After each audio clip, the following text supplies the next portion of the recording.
नमस्कार, this is Byomkesh Mehar. I welcome all of you in this channel. देखिए, आज का जो टॉपिक है, Asif Munir, Pakistan the first CDF. मतलब यूं कहना भी गलत नहीं होगा कि मतलब a new dictator in the Pakistan has just arrived. मतलब देखिए, यहां पर मैं बताना चाहूंगा, ठीक है, सीडीएफ का मतलब है, देखो, chief of the defence forces. New CDF के हिसाब से उसको घोषित कर दिया गया। उनके पास सारा पावर होगा। He will be the head of the army, navy and air force. मतलब तीनों का सुप्रीम कमांडर, तीनों का हेड, मतलब तीनों आर्मी, नेवी, एयरफोर्स जो है उसी के अंडर ही काम करेंगे अभी। हालांकि ये examination point of view relevant है, UPSC point of view, GS paper 2 में Indian Pakistan relation, India Pakistan relationship के लिए, और उसके अलावा जीएस पेपर 3 में internal security and regional stability के लिए भी ये टॉपिक रिलेटेड है। तो आसिफ मुनीर को अभी न्यू सीडीएफ के हिसाब से, चीफ ऑफ डिफेंस फोर्सेस के हिसाब से अपॉइंट किया गया है। और हाल ही में ये जो है 27 कॉन्स्टिट्यूशनल अमेंडमेंट एक्ट, ध्यान रखिएगा, ये पूछे जा सकते हैं प्रीलिम्स में। 27 कॉन्स्टिट्यूशनल अमेंडमेंट एक्ट, संशोधन कानून के हिसाब से नवंबर 2025 की बात है, ठीक है। और ये है प्रेसिडेंट आसिफ अली जरदारी अप्रूव किए थे, और in the advice of prime minister Shahbaz Sharif, ठीक है। 27 कॉन्स्टिट्यूशनल अमेंडमेंट, और ये अमेंडमेंट एक्ट के हिसाब से देखो, दो न्यू रोल जो सीडीएफ के हिसाब से उनको दिया गया है, उनका रोल क्या क्या है। पहला चीज देखिए, आर्मी का हेड रहेंगे, एयरफोर्स का हेड रहेंगे, और नेवी का, मतलब तीनों जो मिलिट्री, तीनों जो हेड हैं, आर्मी, नेवी एंड एयरफोर्स, ठीक है। अब जैसे कि आर्मी का जनरल होता है, देन उसके बाद air force chief air marshal, navy का एडमिरल, तो ये तीनों का एडमिरल, चीफ एयर मार्शल या जनरल के ऊपर रहेंगे ये। मतलब मैं इंडिया कंटेक्स्ट में बात कर रहा हूं आप लोगों के समझने के लिए। तो ये तीनों के अबव जो है सीडीएफ का पोस्ट रहेगा, जो आसिफ मुनीर वही रहेंगे, ठीक है। उसके बाद देखो, उसका मतलब है जो जुडिशियरी है, यानी कि इंडियन कंटेक्स्ट में सुप्रीम कोर्ट की बात करें, या फिर पार्लियामेंट है, या फिर जो एग्जीक्यूटिव पावर है, जो प्राइम मिनिस्टर, तो मतलब सुप्रीम कोर्ट का पावर नहीं रहेगा। जो प्राइम मिनिस्टर है या जो प्रेसिडेंट है, उनका पावर भी उनसे भी ऊपर पावर हो गया है उनके पास, ठीक है।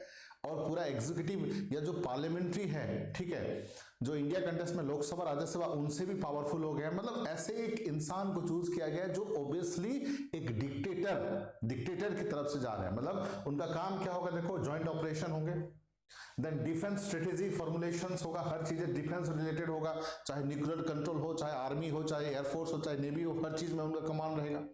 उसके साथ जो है budget and resource allocation, budget में भी उसका रोल रहेगा, और रिसोर्स एलोकेशन, किसको कितना फंडिंग होगा, उसमें भी इंपॉर्टेंट हिस्सा वो ले सकते हैं, मतलब डिसीजन ले सकते हैं। नेशनल सिक्योरिटी प्लानिंग, चाहे वो आईएसआई हो, चाहे आईबी हो, चाहे साइबर कमांडो, हर चीज में उनका जो है रेस्पॉन्सिबिलिटी रहेगा, उनका जो है मुख्य भूमिका रहेगा, ठीक है। चाहे वो इंटेलिजेंस हो, चाहे आईएसए हो, चाहे एमआई हो, और न्यूक्लियर कंट्रोल उनके हाथ रहेगा। तो जो इंसान के पास आर्मी, नेवी, एयरफोर्स के ऊपर, उसके बाद जो है न्यूक्लियर कंट्रोल है, आईएसआई उनके साथ है, एमआई साइबर कमांड का हेड है, नेशनल सिक्योरिटी का हेड, ज्वाइंट ऑपरेशन है, उसके साथ साथ जुडिशियरी, मतलब यानी कि सुप्रीम कोर्ट, पार्लियामेंट, यानी कि, और जो प्रेसिडेंट और प्राइम मिनिस्टर के ऊपर होगा, तो वो जाहिर सी बात है एक नया डिक्टेटर होगा, और उसको कोई हटा भी नहीं सकता, उसके खिलाफ कोई एक्शन भी नहीं ले सकता, ठीक है। तो जाहिर सी बात है, how does this change Pakistan political landscape. ये जाहिर सी बात है, कोई भी कंट्री में अगर ऐसा पोजीशन है, तो उसकी जो पॉलिटिकल सिचुएशन खतरनाक है, और ऑब्वियसली भारत के लिए भी खतरनाक है। तो जाहिर सी बात है, क्या होगा, जो military become even more powerful और सेंट्रलाइज। जो मिलिट्री, वैसे भी पाकिस्तान में मिलिट्री का रूल ही चलता है। अब तक जितने भी प्राइम मिनिस्टर आते हैं पाकिस्तान में, बहुत मुश्किल से 5 साल वो कवर नहीं कर पाते हैं। 5 साल के बीच में ही उनको जो है कुछ ना कुछ हो जाती है, चाहे जितना भी प्राइम मिनिस्टर का आप एग्जांपल ले लीजिए। तो जाहिर सी बात है, मिलिट्री पावर को जो है सेंट्रलाइज पावर के हिसाब से मिलेगा, सब कुछ वही करेंगे। उसके साथ जो है political leader become dependent on the military approval. जो पॉलिटिकल लीडर रहेंगे वो भी कुछ, मतलब लोकसभा, राज्यसभा, ये सब का कुछ काम नहीं होगा। पॉलिटिकल लीडर जो है मिलिट्री पे ऊपर ही डिपेंड रहेंगे। और जो सिविल सोसाइटी है, सिविल मिलिट्री बैलेंस है, वो भी एक तरफ से शिफ्ट हो जाएगा एक तरफ से मिलिट्री की तरफ। तो जाहिर सी बात है, ऐसे सिचुएशन में खतरनाक तो आना है। मैं थोड़ा सा कंपेयर कर रहा हूं इंडिया से।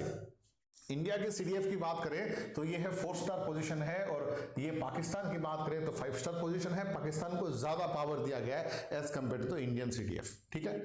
सो जाहिर सी बात है, जब जब सिचुएशन ऐसा होगा तो देश खतरा में है, देश खतरे में होगा और पाकिस्तान खतरे में है, और पाकिस्तान खतरा में होने के साथ साथ ये इंडिया के लिए भी इंडिकेशन अच्छा नहीं है। ऐसा चीज जो है नहीं हो सकता जो कि आर्मी, नेवी, एयरफोर्स के ऊपर हो, या फिर सुप्रीम कोर्ट, पार्लियामेंट या फिर एग्जीक्यूटिव के ऊपर हो। ऐसा एक पद नहीं होना चाहिए। ये एक तरफ से एक नया डिक्टेटर की शुरुआत हो चुका है पाकिस्तान। तो ऐसे ही मजेदार वीडियोस के लिए बने रहिए साथ में। उसके साथ साथ मैं बताना चाहूंगा, अभी जो है हम लोग इस चैनल में जो है करंट अफेयर्स का भी चीजें जो है डिस्कस करते रहेंगे। उसके अलावा हम लोग का जो एग्जाम कैंपस ऐप है, एग्जाम कैंपस ऐप, ये आपके प्ले स्टोर में मिल जाएगा। यहाँ पर हर प्रकार का यूपीएससी का कोर्सेस है, जहां पर हम आपके सिलेक्शन तक आपके साथ में रहेंगे, पूरा सिलेक्शन तक गाइड करेंगे। मतलब टेस्ट सीरीज से लेकर आंसर राइटिंग प्रैक्टिस से लेकर ऑप्शनल क्या चूज करोगे, सब कुछ बताएंगे। बैच स्टार्ट होगा मंडे से, ये नंबर पे आप कंडक्ट कर सकते हो। उसके अलावा हर प्रकार का इंडिविजुअल सब्जेक्ट का भी है, ऑप्शनल का भी है, आप ले सकते हो, यही सेम नंबर है। उसके साथ जीएस फाउंडेशन कोर्स हमने प्रीलिम्स और मेंस को एक होलिस्टिक अप्रोच में बनाया है, जिसमें सब कुछ कोर्स होंगे। Test series topic wise test series होगा, फुल लेंथ टेस्ट सीरीज होगा, एनसीईआरटी बेस्ड टेस्ट सीरीज होगा। उसके अलावा जो है आपको आंसर राइटिंग प्रैक्टिस भी होगा, सब कुछ मिलेगा यहाँ पर। 30,000 है, बट अभी डिस्काउंट चल रहा है, 15,000 में आपको मिलेगा। उसके अलावा एक और भी कोर्सेस है, अब की बार यूपीएससी पार। और सबसे मेन चीज है, देखो हमारी जो है मेंटोरशिप, पर्सनल मेंटोरशिप रहेगा। ये ऐसा नहीं है कि नॉर्मली 11,000 का है, बट ये फ्री मैंने कर दिया है। जो मेरे यूट्यूबर हैं, जो मेरे यूपीएससी एस्पिरेंट मेरे फॉलोअर हैं, तो उनके लिए फ्री सर्विस है। ये मेरा नंबर है 8527007432, उस पर आप कॉन्टैक्ट कर सकते हो।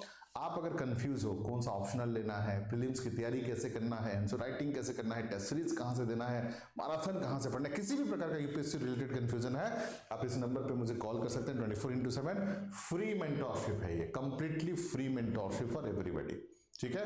आप बस फॉलो करिए, इस नंबर पे व्हाट्सएप कर सकते हो। 24/7 कॉलिंग करने का जो टाइम है 1 से 2 बजे के बीच में आप कॉल कर सकते हो, ठीक है। तो बच्चों आज के लिए टाइम, थैंक यू ऑल। ऐसे मजेदार वीडियोस के लिए बने रहिए, जुड़े रहिए, धन्यवाद। और पसंद आए चैनल तो जाहिर सी बात है शेयर करिए, सब्सक्राइब करिए और कमेंट करिए।